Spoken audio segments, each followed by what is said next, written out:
teman-teman, kembali lagi bersama saya Teteh Etin Aristi, masih di channel Cianjur Nganggur.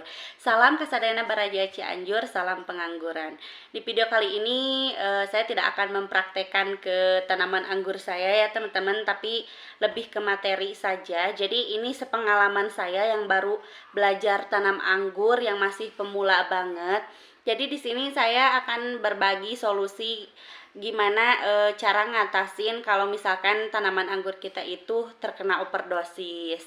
Nah, ciri-ciri overdosis itu ada tingkatan yang baru saya dapetin tuh 3 tingkatan. Yang pertama ada overdosis kelas ringan, yang kedua ada overdosis kelas sedang, dan yang ketiganya ada overdosis yang kelas paling parahnya.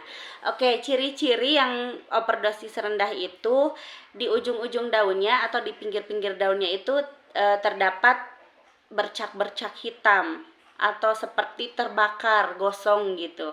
Nah, itu adalah ciri-ciri anggur kita terkena overdosis kelas ringan.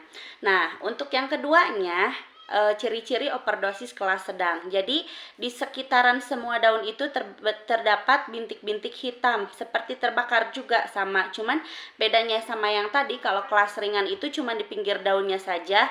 Kalau misalkan masuk ke kelas yang sedang, berarti tambah di tengah-tengahnya pun ada, cuman ada bintik-bintik hitam seperti terbakar. Nah, itu ciri-ciri anggur kita terkena overdosis kelas sedang. Nah, yang kelas paling parahnya, yang poin ketiga, jadi ciri-cirinya itu si daun anggur itu bakalan kering dan hampir setengah mau mati. Terus di batang tidak tumbuh tunas-tunas air. Nah, itu adalah ciri-ciri overdosis kelas parahnya teman-teman. Dan solusi dari saya tuh cuman satu ya. Ini sesuai pengalaman saya yang baru pemula, beda sama master-master ya teman-teman.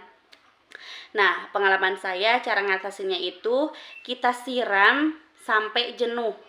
Jadi maksud siram sampai jenuh itu kita siram dengan air sebanyak-banyaknya. Kalau misalkan kita tanam di pot, si bawah pot kan bolong-bolong ya teman-teman. Jadi kita siram sampai si airnya tuh keluar dari bawah pot. Itu yang dinamakan siram jenuh ya teman-teman.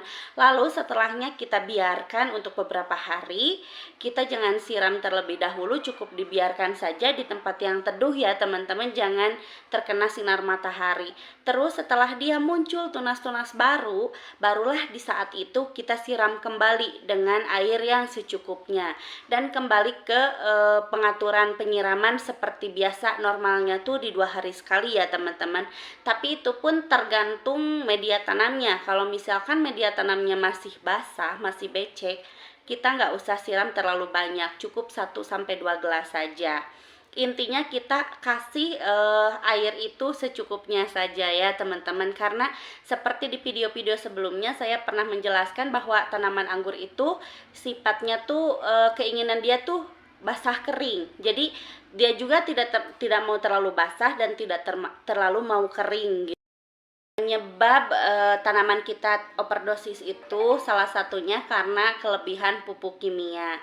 Makanya saya pernah bilang ya di video-video saya yang sebelumnya ya teman-teman, saya pernah bilang kalau kita ngasih pupuk kimia, dosisnya kita pakai dosis rendah terlebih dahulu. Karena kan tanaman kita masih kecil, jadi kita pakai dosis rendah. Biasanya untuk minggu pertama saya kasih NPK 16 5 butir dicampur sama 1 liter air. Itu pun gak harus 1 pot dikasih 1 liter, kita kasih secukupnya saja. Itu 1 liter bisa untuk 2-3 pot. Kalau misalkan 1 minggu sudah kita kasih pupuk dengan dosis rendah, terus tidak ada perubahan apapun, tidak layu, di minggu keduanya kita tambahkan dosisnya menjadi 10 butir NPK 16 dan 1 liter air. Nah, seperti itu teman-teman. Jadi apapun yang berlebihan itu tidak baik ya tentunya teman-teman, termasuk untuk tanaman juga. Oke, semoga video ini bermanfaat. Terima kasih buat kalian yang sudah menonton. Terima kasih juga buat kalian yang udah subscribe. Sampai ketemu lagi di video aku yang selanjutnya. Assalamualaikum.